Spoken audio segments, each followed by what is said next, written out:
Next topic. Okay. Something called differential kinematics. Differential kinematics. Okay. So here we're going to. So sometimes the input of a robot, what we can control, is not the position, but sometimes the velocity. Okay. So let's go back to the planar open chain.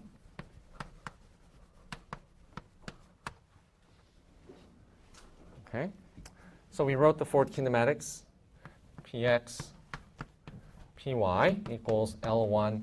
And I'm going to use shorthand notation now because writing cosines and sines can be kind of tiring. So let me just use the notation C1 to denote cosine of theta 1. And let me use the notation C12 to mean cosine of theta 1 plus theta 2. Okay, so this is L1 S1 plus L2 S12. All right, so this is, since this is the first time, I'll just write down what I mean here. This is cosine of theta 1 plus theta 2. Okay, and I think S1, S12 should be readily apparent. Okay, all right, so here's the forward kinematics. Now suppose the input, what we can control, is the joint velocity, the velocity of the joints. Okay, so in this case,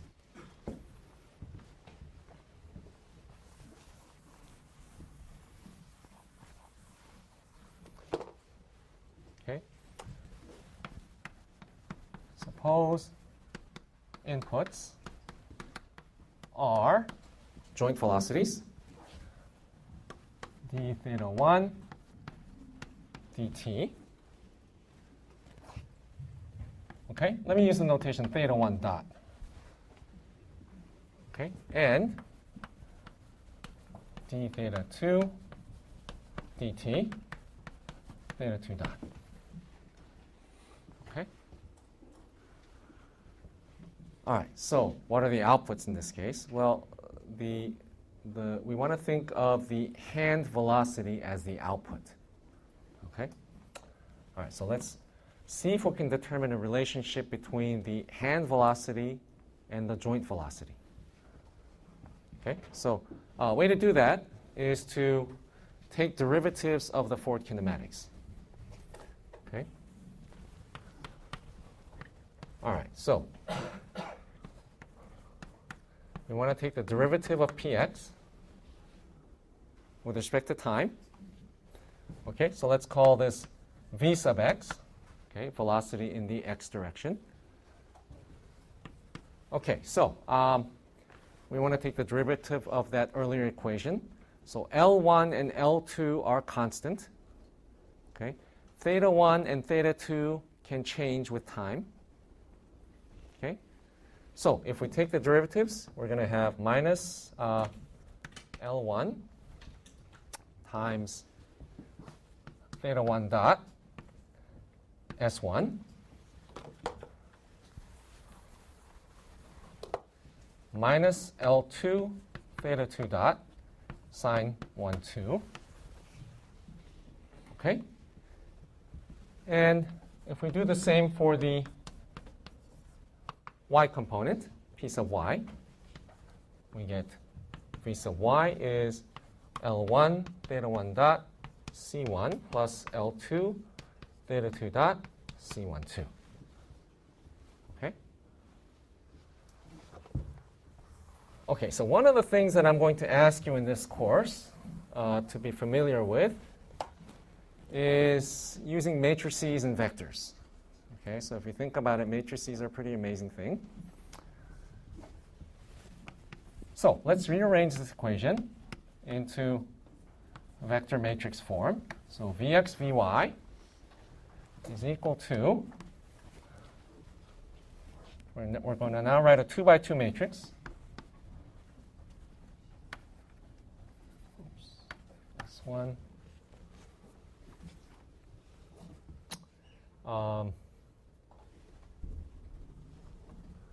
Okay. Oh, I think, did I make a I think I made a calculation error here.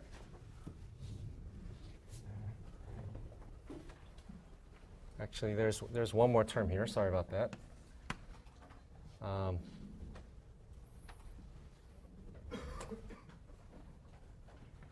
Okay, let me minus L2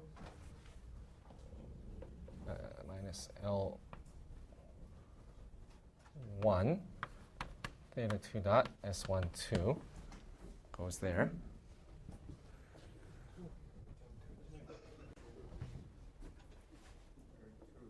Question?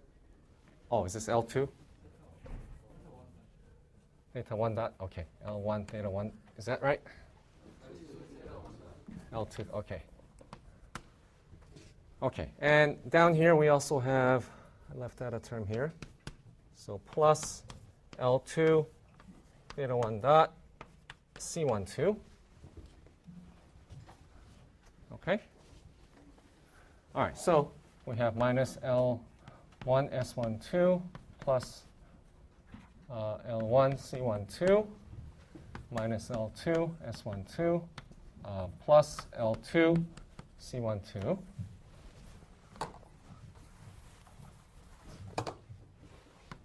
Okay, times theta 1 dot, theta 2 dot. Okay. So we managed to write it in vector matrix form with your help. This matrix has a name. It's a very special matrix. We're going to call it the Jacobian matrix, or more simply, the Jacobian. Okay, so this is the Jacobian of the fluid kinematics.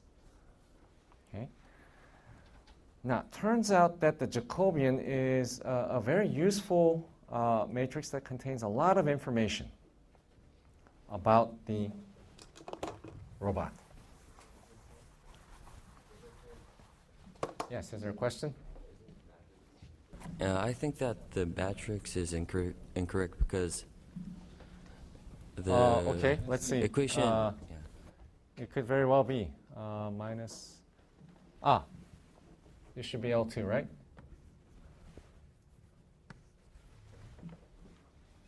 Does that fix things?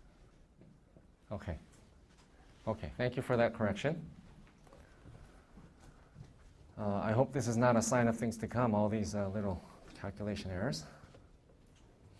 Okay, so this Jacobian matrix is going to be a very a useful tool for us. Okay. So the Jacobian is going to provide information about a number of things.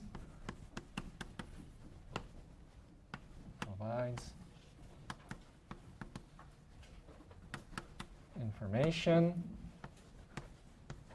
about a couple of things. Well, first thing, and this is going to be very important to us, is singularities. Okay? So what's a singularity? Let me just illustrate it for you. Now, if the robot's arm is extended completely like this, okay? Well, it's possible for the robot to move this way, but you see that it's impossible to move in the direction of the link, okay? So we can't have motion in this direction or inward. Okay? So at a singularity, the robot cannot move in certain directions. Okay? So it's very important to know where the singularities are. Okay? And the Jacobian tells us where they are. Okay? What we do is we look for configurations, poses where the Jacobian matrix becomes singular. Okay? So here, J theta becomes singular.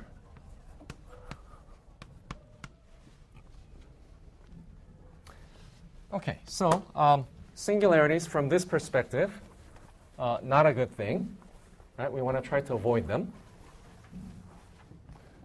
Okay, here's a related notion of singularity.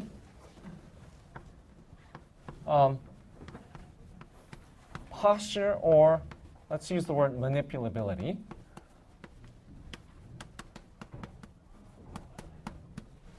Okay.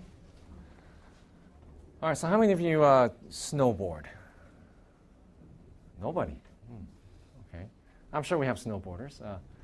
So when you ride a snowboard, okay, you don't stand stiff, right? Maybe some of you do, but normally when you ride a snowboard, you sort of bend your knees, right? You have your arms out. Now, why do you ride a snowboard like that? Well, it's because it increases your maneuverability, right? Your manipulability. For example, if you're riding down and you hit a sudden bump, okay, if you have your knees fully extended, okay, there's a good chance you could fall, okay, go sailing into the forest. Whereas if you have your knees bent, okay, you can sort of cushion the shock, okay, and also maneuver more easily. Okay, so that's the idea of posture manipulability. Okay.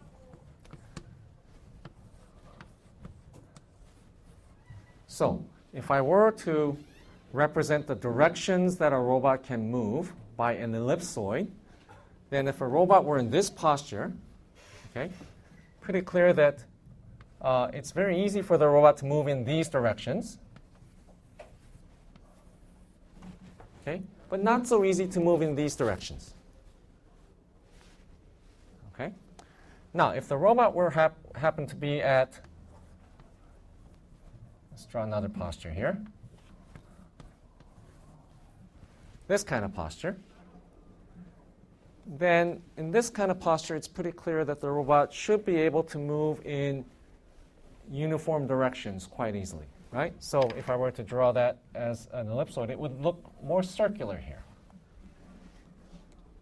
Okay? So in fact, it's the Jacobian that allows us to draw these ellipsoids.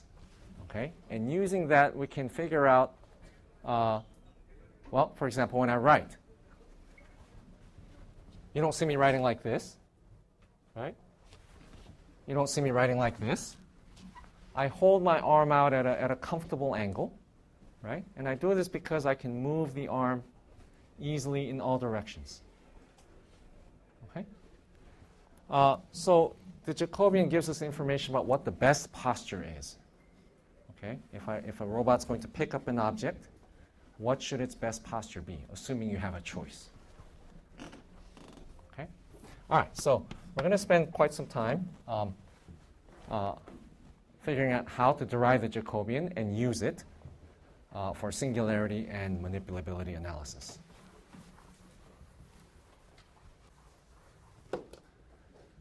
Okay. Now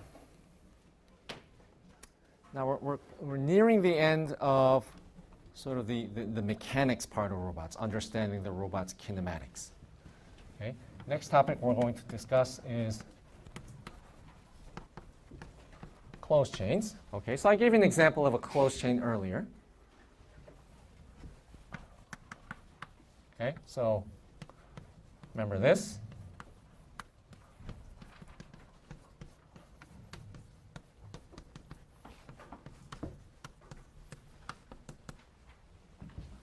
Okay. So we can have robots like this. Actually, there's an even simpler closed chain that we encounter in everyday life. Okay, here's a closed chain. Every time my two arms grasp an object together, okay, that forms a closed chain. Okay, so if we have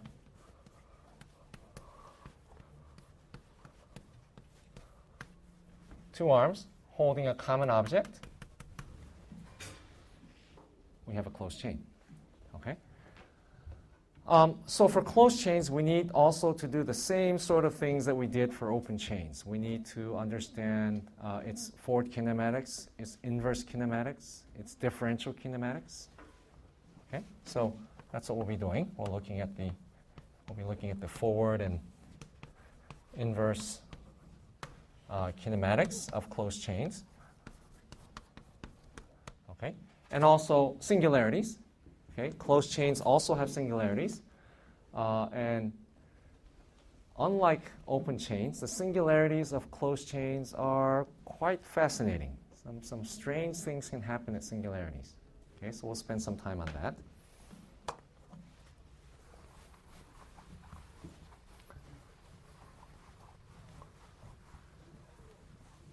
Okay, so that's closed chains.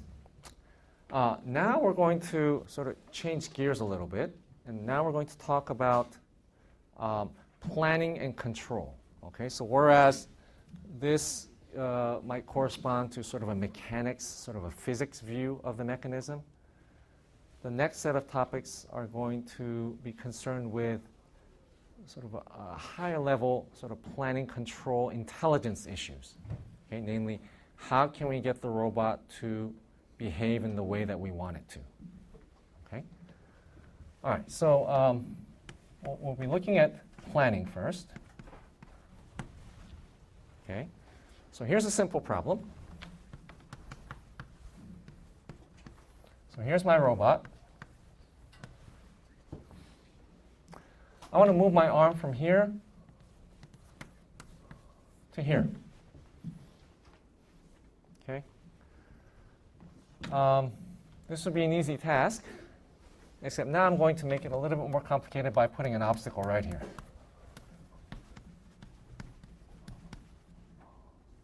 Okay, obstacle. So how do I move the robot from this pose to this pose without crashing into the obstacle? Okay, and I want the computer to do this. Okay, automatically, instead of me guiding it, right? So there needs to be some sort of way for the robot to figure out how to find a path that avoids this obstacle. Okay. Now, the most straightforward way to do this, or way to think about this problem, okay, is to use the inverse kinematics. Okay, so we have theta 1, theta 2. Okay, and theta 1 can vary from 0 to 2 pi, as can theta 2. Okay, so we can ask, what are the configurations in this space where collisions can be avoided? Okay, so if we draw the obstacle in this space, it might be something like, I don't know, maybe something like that. Okay? So if we want to move from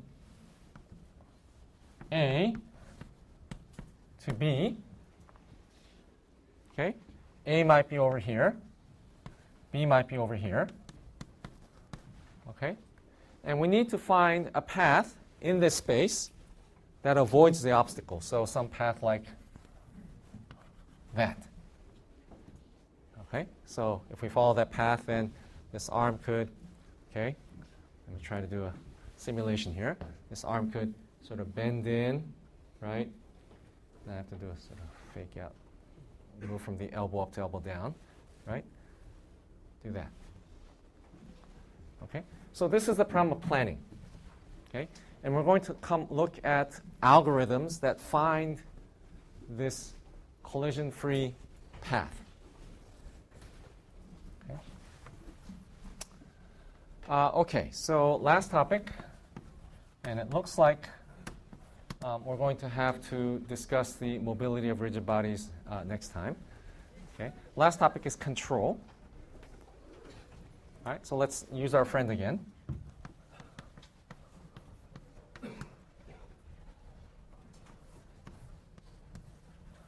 Okay, so here's my two-link planar open chain. I want the tip of the two-link chain to follow this straight line. Okay, start from A, move at a constant speed to B along this line. Okay, It's a very simple task. Okay. All right. So by now, I'm an expert in forward kinematics, inverse kinematics. I know how to solve this problem. Okay. So I use, and suppose the inputs to the robot are velocities. Okay. So I use my Jacobian to determine the necessary velocities. Okay. And I apply it to my robot. And the robot does this. Okay, so this is the actual path. And this white was my desired path. Okay, so what happened? Okay, why is it doing this? Why is it not behaving the way I want it to? And that's the fundamental problem of control. Okay, so the reason there are errors, okay, several reasons. So errors are due to, well, there's noise.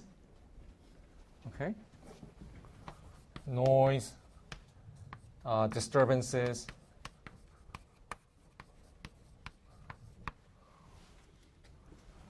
Okay. Another source of error might be, well, I designed this robot so that the link length is 1 meter and 1 meter. Okay. But when I actually get the robot back, I find that the link length is 0.98 meters. Okay. So the link lengths might not be what I originally specified them to be. Okay. So these are kinematic, okay, parameter errors.